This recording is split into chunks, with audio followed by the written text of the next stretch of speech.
今集嘅靚膽獵人咧就揾嚟一對英國貓乸舊裝嘅 CV181，咁啊，亦都係 ECC32啦。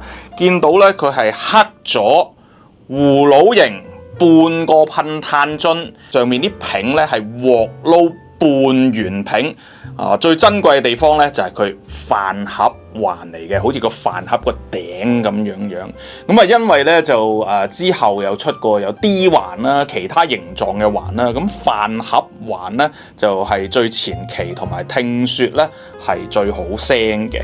咁啊，仲有咧 CV181啦，亦都有黑咗同埋啡咗之分啦嚇。口碑上嚟講咧，亦都係黑咗咧會係好聽啲嘅。咁呢一對有乜嘢特別咧？就係想大家睇一睇個 logo啊，因為後期嘅 Mulet 咧已經有一個好似盾牌咁樣嘅商標啊。咁啊，如果印住仲係呢一種字體咁嘅 Mulet 咧，都係非常前期啊。咁呢一對膽咧就係40年代嘅產物。其實差唔多時期咧都仲有 ECC33啦、ECC35啦，咁啊直樽嘅。咁啊佢哋有個共通點咧，就係只要用咗一段唔係好長嘅時間咧，頂部咧已經會有啲水銀控啊，即係少少地銀色兩點啦，就輕微啦嚇。嚴重啲嘅用得耐啲嘅就會成笪水銀咧，就已經蒸發咗喺個玻璃頂部啦。咁唔係話有水銀控嗰啲咧就唔用得，只不過話俾你聽，喂，如果你見到個頂部嘅玻璃好似呢一對咁清澈嘅説話咧，其實佢嘅使用量咧係非常之低嘅。佢係我用過嘅 CV181，再加埋所有6SN7裏面咧，我認為係最有味道嘅一支嚟嘅。咁係我差唔多頭3位啦，最喜歡嘅 CV181嚟㗎。咁比起呢個喜萬年咧，佢會朦朧少少嘅。喜萬年就修身啲、清秀啲啊！佢嗰個出嚟嗰個線條咧就會濃少少、肥少少啊！咁我當其時之前試過喺 Audionote Kit One 嗰度用過啦，用過一支。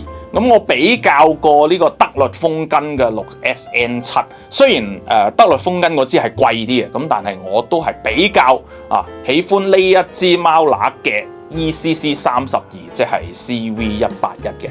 現在嘅市價就真係唔平啊！咁如果你要揾到一對靚仔啲嘅，真係要7-8千蚊一對噶啦，最少。再睇下，如果 D 環咧又會平少少，啡咗咧又會再平少少。咁啊，但係如果呢啲黑咗飯盒環啊，最早期嘅咧就點都要7-8千蚊到啊！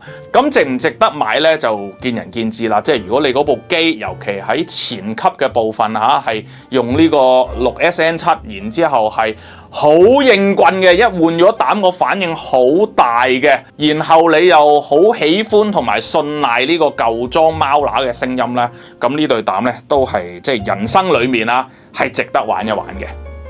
同場加映西電 300B， 因為之前已經講過太多西電 300B 啦，只要話俾大家聽，翻咗4支同期8813原裝盒嘅西電 300B， 咁啊全部上過機 check 過嘅。另外亦都有4支同期嘅95年9552嘅西電 300B， 仲有一對79年嘅西電 300B。 咁啊，如果你需要買一對又得，甚至你4支一 quad 買都 OK 嘅。咁啊，有需要嘅朋友咧係可以 WhatsApp 我91913844，我哋下集再見。